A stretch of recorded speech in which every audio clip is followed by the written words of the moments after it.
आज दिनांक 7 मार्च 2022 district press club Barabanki ने बलिया में उत्तर प्रदेश माध्यमिक शिक्षा परिषद द्वारा संचालित बोर्ड परीक्षा में इंटरमीडिएट का पेपर लीक होने का खुलासा करने वाले पत्रकार अजीत ओझा को जेल भेजने का विरोध जताया।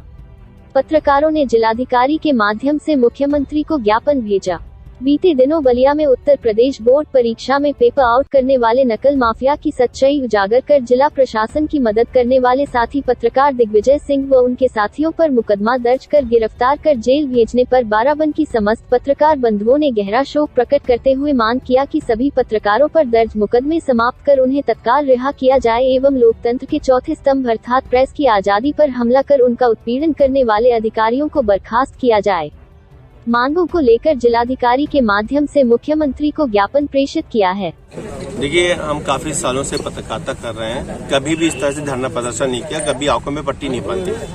लेकिन इधर कुछ सालों से जिस तरह से पत्रकारों के ऊपर जिस तरह से अत्याचार हो रहा है, उनको जेल भेजा जा रहा है, उनके बच्चों को भीख मांगना पड़ रहा है, कहीं न कहीं बहुत बड़ी ये जो है हम लोग के खिलाफ साजिश हो रही है। चौथा स्तंभ अब जिस तरह से काम करता था अब वो नहीं काम कर पा रहा है। अभी बलिया में जिस तरह से पत्रकारों के ऊपर आरोप लगाया गया कि उन्होंने पेपर आउट कर दिया, उनको जेल भेज दिया गया, तो एक साजिश के तहत हमारे ऊपर कार्रवाई कर रहे हैं। यहाँ के जो प्रशासन है, तो बलिया का प्रशासन है और उत्तर प्रदेश के और भी जिले हैं, वहाँ पे जिस तरह से पत्रकारों के ऊपर उत्पीड़न हो रहा है, तो एक बहुत गंभीर मामला है। सबसे बड़ा सवाल ये उठता है कि अगर डीएम ने जो मुकदमा दर्ज कराया है, वहाँ के लोगों ने एसपी ने मुकदमा दर्ज कराया, क्यों नहीं डीएम के ऊपर कार्रवाई हुई? क्योंकि सबसे पहली जिम्मेदारी तो पेपर आउट करने की जिम्मेदारी जो होता है उसकी जिम्मेदारी तो डीएम की होती है, क्यों नहीं डीएम के ऊपर कार्रवाई हुई?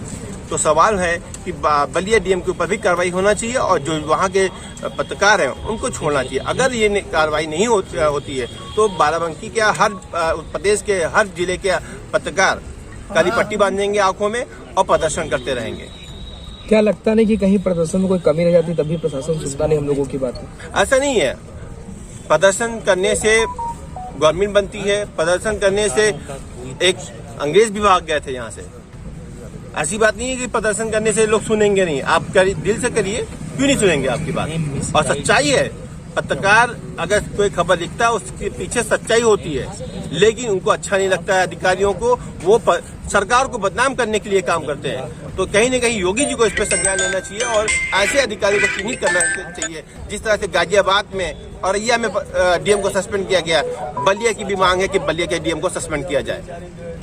अगर नहीं सस्पेंड हुए डीएम तो अगर सस्पेंड नहीं होते हैं तो कहीं न कहीं फिर आंदोलन लंबा चलेगा और जब तक के बलिया के पत्रकार जेल से नहीं छूटेंगे तो हम लोग विरोध प्रदर्शन करते रहेंगे।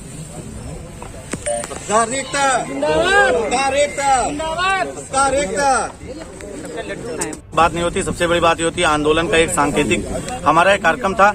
सिर्फ हमारा उद्देश्य ये है कि ये पत्रकारों की आवाज, जो पत्रकार लगातार दूसरों की आवाज, ये वही स्थान है जहां से बाराबंकी के तमाम शोषित पीड़ितों की आवाज यही पत्रकार उठाते हैं। और आज उसी माइक आईडी के सामने हम पत्रकारों को अपनी समस्या उठानी पड़ रही तो कहीं न कहीं ये विचारणीय बिंदु हो जाता है, क्योंकि हमें कहीं न कहीं लोकतंत्र का चौथा स्तंभ कहा जाता है, माना जाता है। और आज मैं इस तमाम माइक आईडीज के सामने से एक आह्वान उन पत्रकारों से करना चाहता हूं जो प्रशासन के सामने सदैव झुके रहते हैं। उनको मैं बताना चाहता हूं कि सिर्फ झुकना ही पत्रकारिता और सिर्फ बटरिंग करना ही पत्रकारिता नहीं होती है। सच का साथ दीजिए। कल आज बलिया में हुआ है, कल आपके साथ होगा, और ऐसा नहीं है, भूत भविष्य में हम लोगों के साथ ये घटनाएं हुई हैं। इन घटनाओं से हमें कुछ न कुछ सीखना चाहिए।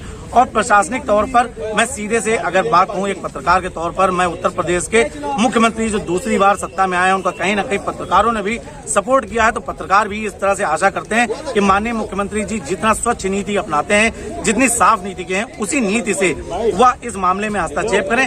कहीं न कहीं इसमें पत्रकार की गलती नहीं निकल कर आएगी, बल्कि उस पत्रकार को दबाने की बात जरूर निकल कर सामने आएगी। बहुत बहुत धन्यवाद। देखिए, ये हम लोग सारे पत्रकार लोग एकजुट हुए, चाहे वो प्रिंट के हों चाहे इलेक्ट्रॉनिक के हों, यहाँ पर सभी वरिष्ठ पत्रकार हैं। लगातार संपर्क हम लोगों की हो रही है और भी जिले से।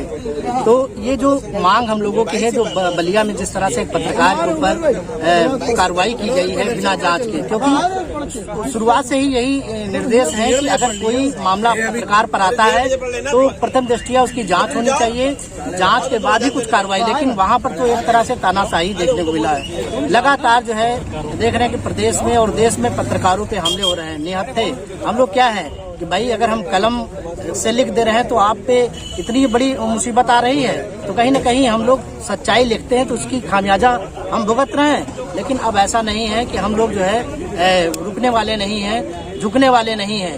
ये मांग भी है हमारी सरकार से, अगर इस मामले पे ज्यादा जल्दी खुलासा नहीं होगा तो ये आंदोलन जो है पूरे प्रदेश और देश में बड़ा स्तर पे होगा। ऐसा लगता नहीं पत्रकारों के लिए कोई कानून बनाना चाहिए कि लगातार कहीं पर पत्रकारों पर हमला होता है या कहीं पर पत्रकारों को जेल में डाल दिया जाता है, लगातार इस तरह के आंदोलन? देखिए, आंदोलन होते हैं और तमाम सारे नियम कानून भी हैं, लेकिन नियम कानून कितना प्रशासनिक जो अधिकारी हैं वो कितना मानते हैं, तमाम सारी चीजें नियम है, कौन से नियम नहीं है।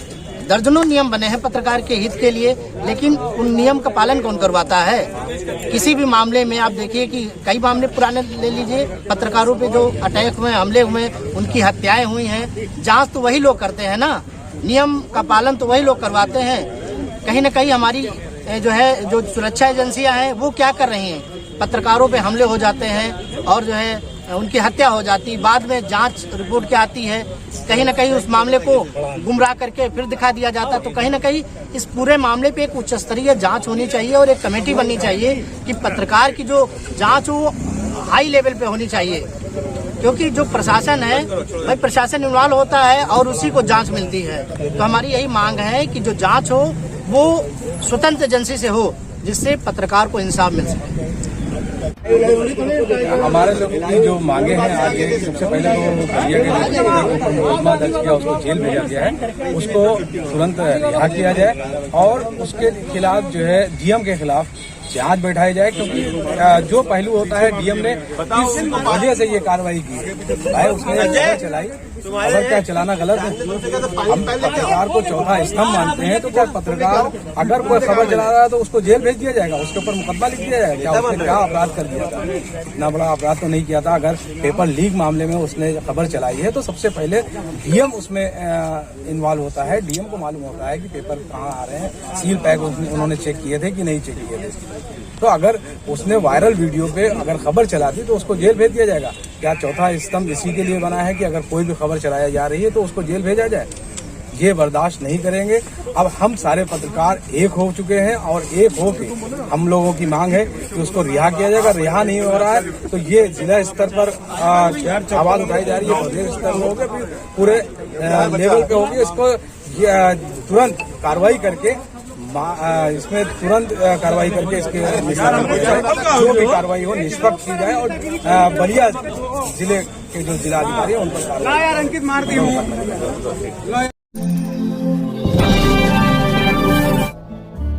जिंदगी गुजर जाती है एक सच की तलाश में और कहीं एक सच बदल देता है जिंदगी का नजरिया। मैं अजीम शाहजादा, प्राइम समय न्यूज के लिए। खबरों की दुनिया से खबर ढूंढते हैं हम, 24 दिन 24 घंटे करते हैं खबरदार। हर छोटी बड़ी खबरों पर नजर, जिसका सीधा सरोकार आपसे है। अपने अनुभव से बताते हैं वो खबर जो है आपसे छुपी।